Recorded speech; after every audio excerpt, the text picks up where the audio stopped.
और इस वक्त इजराइल से बड़ी खबर आ रही है, जहां पर हूतियों ने एक बार फिर से बड़ा हमला इजराइल के अंदर किया है। जी हां, आपको बताते चलें कि पिछले दिनों से लगातार कई बार हूसी जो लड़ाके, हूसी जो मुजाहिदीन हैं, वो लगातार इजराइल की नाक में दम किए हुए हैं। और अब से कुछ देर पहले एक बड़ा हमला फिर से किया गया है, और यह हमला हूसियों ने एलात शहर पर किया है। जी हां, एलात दरअसल इजराइल का बंदरगाही शहर है और यह काफी इंपॉर्टेंट और तिजारती शहर माना जाता है। एलात शहर पर ड्रोन के जरिए से यह बड़ा हमला किया गया है, और इस हमले के बारे में पहले जो मोटी मोटी और बड़ी बातें वो हम आपको बता देते हैं, क्योंकि हूसियों के इस हमले में तकरीबन 22 यहूदी जख्मी हुए हैं, जिनमें से 2 जख्मियों की हालत नाजुक बताई जाती है। दरअसल ये ड्रोन एक होटल पर जाकर लगे हैं, और उस होटल में जो लोग मौजूद थे उनमें अचानक हड़कंप मच गई। लोग हवास बाख्ता हो गए और डर की वजह से इधर उधर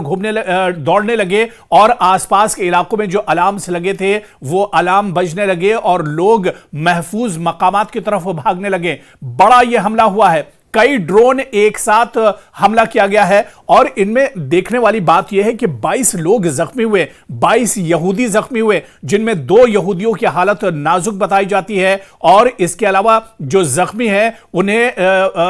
इमरजेंसी अस्पतालों में भर्ती कराया गया है, जहां पर उनका इलाज चल रहा है। लेकिन एक बार फिर से जो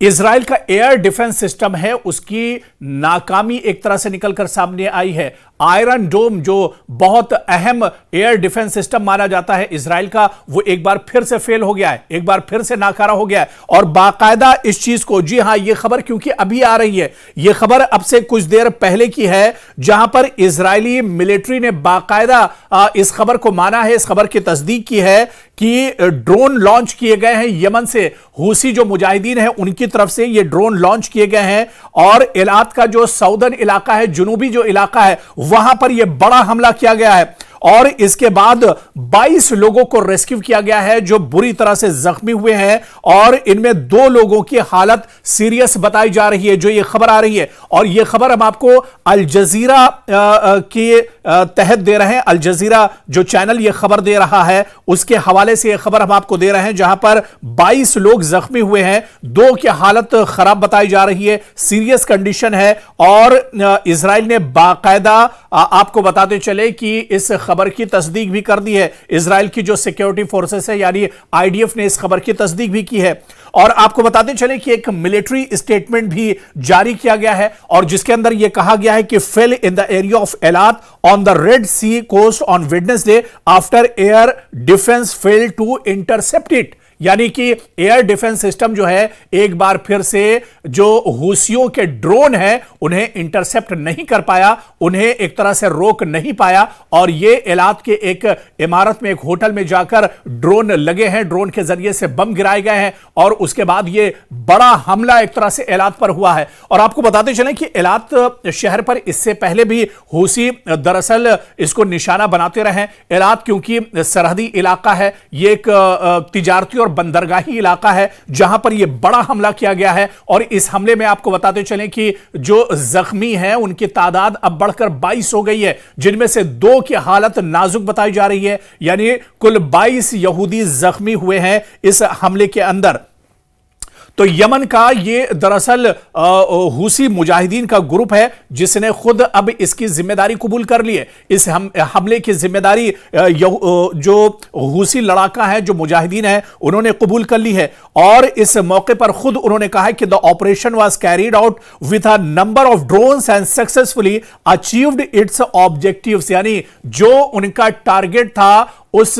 टारगेट को कामयाबी के साथ एक तरह से अचीव कर लिया है। यानी जहां पर टारगेट था वहीं पर, निशाने पर एक तरह से जाकर उनके ड्रोन लगे हैं, और ये एक कामयाब हमला है जो हूसियों की तरफ से किया गया है। आपको बताते चलें कि हूसी लगातार इजराइल की नाक में दम किए हुए हैं। इजराइल के अलग अलग शहरों पर, चाहे हैफा की बात करें या तल अबीब की बात करें या फिर एलात की बात करें, इन शहरों पर लगातार हूसी अटैक करते रहते हैं। लेकिन हूसियों की तरफ से फेंके गए बैलिस्टिक मिसाइल हो या ड्रोन हो या रॉकेट हो, इन्हें इंटरसेप्ट कर लिया जाता है। इन ड्रोन और इन मिसाइल को एयर डिफेंस सिस्टम दरअसल रोक लेते हैं, लेकिन एक बार फिर से आयरन डोम नाकाम साबित हुआ है। एक बार फिर से इजराइल का जो एयर डिफेंस सिस्टम है वो नाकाम हो गया है और हूसियों के ड्रोन को इस बार नहीं रोक पाया, जिसकी वजह से माहिरीन जो है ये कहते हैं कि शायद हो सकता है कि एयर डिफेंस सिस्टम उस वक्त एक्टिव ना रहा हो या पहले से इंटेलिजेंस को कोई जानकारी ना मिल पाई हो और यह इंटेलिजेंस की बड़ा फेलियर माना जाता है। देखिए, इजराइल को बहुत सिक्योरिटी के मामले में बहुत मजबूत और पावरफुल माना जाता है और इसकी जो इंटेलिजेंस इत्तलात हैं वो बहुत अहम मानी जाती हैं। टेक्नोलॉजी के एतबार से इजराइल बहुत आगे है, लेकिन कहीं ना कहीं इजराइल से चूक हो जाती है और इसी चूक का फायदा जो हूसी मुजाहिदीन है वो उठाते हैं और एक बार फिर से हूसियों ने चकमा देते हुए इजराइल पर बड़ा हमला किया है। एलात शहर में एक तरह से तहलका मचा दिया है और इस धमाके के बाद पूरे शहर में अफरा तफरी मच गई। पूरे शहर में कई जगहों पर धुआं एक तरह से उठते हुए देखा गया और जिस जगह पर यह अटैक किया गया है वहां पर कई लोग मौजूद थे, जिनमें से 22 अफराद जख्मी हुए हैं। 22 यहूदियों में 2 की हालत नाजुक बताई जा रही है और इसके बाद से पूरे इलाके में इमरजेंसी नाफिज कर दी गई है और बाकायदा खुद जो इजरायली सिक्योरिटी फोर्सेस हैं उन्होंने इसकी तस्दीक भी कर दी है। आप देखिए कि जो अल जजीरा के रिपोर्टर हैं उन्होंने बाकायदा खुद इसे रिपोर्ट किया है कि किस तरह से ये हमला किया गया है और इस हमले के बाद एक तरह से जो अफरा तफरी पूरे शहर में मची हुई दिखाई दी है। आपको बताते चलें कि पिछले 1 या 2 हफ्तों में इस तरह का यह तीसरा या चौथा हमला है जो हूसियों की तरफ से किया गया है। यानी लगातार जो हूसी लड़ाके हैं, हूसी मुजाहिदीन हैं, वो इजराइल के अलग अलग शहरों को टारगेट कर रहे हैं। दूसरी तरफ गजा के अंदर आप आइए तो गजा में हमास के जो लड़ाके विंग है, हमास के अल-क़िसाम ब्रिगेड की बात करें, दूसरे जो लड़ाके जो विंग हैं वो कहीं ना कहीं इजराइल के लिए मुसीबत बने हुए हैं। तो इजराइल की परेशानियां लगातार बढ़ रही हैं। लगातार इजराइल के जो सिक्योरिटी फोर्सेस या जो जवान हैं या फिर आईडीएफ के जो जवान हैं उन्हें परेशानियों का सामना करना पड़ रहा है और पिछले कुछ दिनों में इजराइल का बड़े पैमाने पर जानी नुकसान हुआ है। आप देखिए कि कल ही हमने एक खबर रिपोर्ट की थी और इस रिपोर्ट में हमने आपको बताया था कि आईडीएफ का एक बड़ा अफसर हमास के हमले में मारा गया है और जब से गजा के अंदर जमीनी पेशकदमी इजरायली सिक्योरिटी फोर्सेस ने शुरू की है उसके बाद कोई बड़ा अफसर जिसकी मौत हुई है, जो मौत के घाट उतारा गया है, ये क्योंकि जो आईडीएफ के सिक्योरिटी जवान हैं उनकी तो बड़ी तादाद में एक तरह से जान जाती रहती है, वो हमले का शिकार होते हैं, लेकिन कोई बड़ा अफसर जो इस हमले में मारा गया है उसकी कल रिपोर्ट हमने शाये की थी और आपको बताया था, जिसकी तस्दीक भी एक तरह से आईडीएफ ने और सिक्योरिटी फोर्सेस ने की है। और आज दूसरे ही दिन आप देखिए कि यह बड़ा हमला एक बार फिर से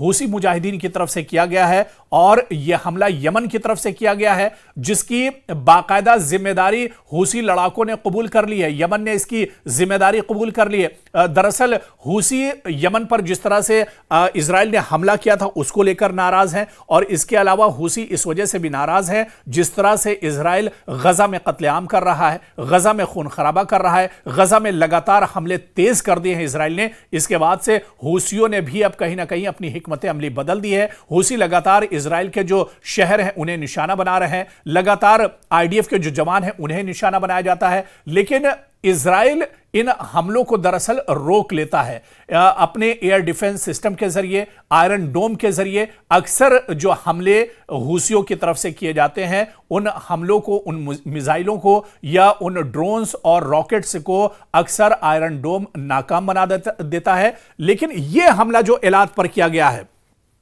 इस हमले में दरअसल आयरन डोम नाकाम साबित हुआ है और जिस तरह से यह भी कहा जा रहा है कि हो सकता है कि उस वक्त एयर डिफेंस सिस्टम इजराइल का जो है या आयरन डोम जो है वो एक्टिव न रहा हो और इस वजह से यह बड़ा हमला हो गया है और इस हमले में 22 यहूदी जख्मी हो गए, जिनमें 2 की हालत नाजुक बताई जाती है। हालांकि देखिए, क्योंकि जिस तरह से यह हमला हुआ है इसमें मरने वालों की तादाद भी बढ़ सकती है या मरने वालों की खबर भी आ सकती है, क्योंकि 22 यहूदी इसमें जख्मी हुए और इन जख्मियों में कई की हालत नाजुक है। खासतौर से जो खबर अल जजीरा ने बताई है कि इसमें 2 की हालत नाजुक बताई जा रही है, यानी मरने वालों की तादाद की भी खबर एक तरह से आ सकती है। लेकिन इजराइल अपनी नाकामियों को किस तरह से छुपाता है, चाहे वो आयरन डोम की नाकामी हो, एयर डिफेंस सिस्टम की नाकामी हो, या इसके जो सिक्योरिटी फोर्सेस के अफसर हैं या आईडीएफ के जो जवान मारे जाते हैं, वो खबरें दरअसल इजराइल से निकलकर बाहर नहीं आती हैं। हालांकि अब सोशल मीडिया का दौर है और अल जजीरा लगातार इजराइल को कवर करता है, या दूसरे जो इंटरनेशनल एजेंसीज हैं वो लगातार कवर करती हैं, और ऐसे में जो नाकामी इजराइल की है वो निकलकर सामने आती है। अब देखिए कि हूसियों की तरफ से, हूसी दरअसल एक बहुत छोटा ग्रुप है, लड़ाका ग्रुप है, मुजाहिदीन का ग्रुप है, जिसे यमन और इजराइल एक तरह से सपोर्ट करते हैं, और ये लड़ाका ग्रुप इजराइल के नाक में एक तरह से दम किए हुआ है। तो कहीं ना कहीं इस छोटे से ग्रुप की तरफ से जो मिसाइल या फिर ड्रोन और रॉकेट दागे जाते हैं, उनका सामना भी इजराइल नहीं कर पा रहा है, और ऐसे में इजराइल की जो कमजोरियां हैं वो लगातार निकलकर सामने आ रही हैं। दरअसल इजराइल की जो कमजोरियां हैं वो ईरान और इजराइल की जब जंग हुई थी उसी वक्त तो दुनिया के सामने निकलकर सामने आ गई थी, क्योंकि इजराइल अपने आप को सुपर पावर कहता है, सिक्योरिटी फोर्सेस के एतबार से बहुत मजबूत दिखाता है। लेकिन जब ईरान के साथ इजराइल की जंग हुई थी उस वक्त इजराइल की जो सच्चाई है वो एक तरह से बेनकाब हो गई थी, और जो उसकी कमजोरियां थी वो निकलकर सामने आ गई थी। तो एक बार फिर से इजराइल के एयर डिफेंस सिस्टम की नाकामी सामने आई है, और आयरन डोम एक बार फिर से हूसियों के जरिए जो ड्रोन मारे गए थे, जो बम गिराए गए थे, उन्हें भी रोक पाने में नाकाम साबित हुआ है। तो कहीं ना कहीं मशरिक़ वुस्ता में इजराइल परेशान है, इजराइल को बुरे दौर से गुजरना पड़ रहा है, और आने वाले दिनों में जिस तरह से हूसियों ने इशारा किया है कि इन हमलों में और ज्यादा तेजी लाई जाएगी।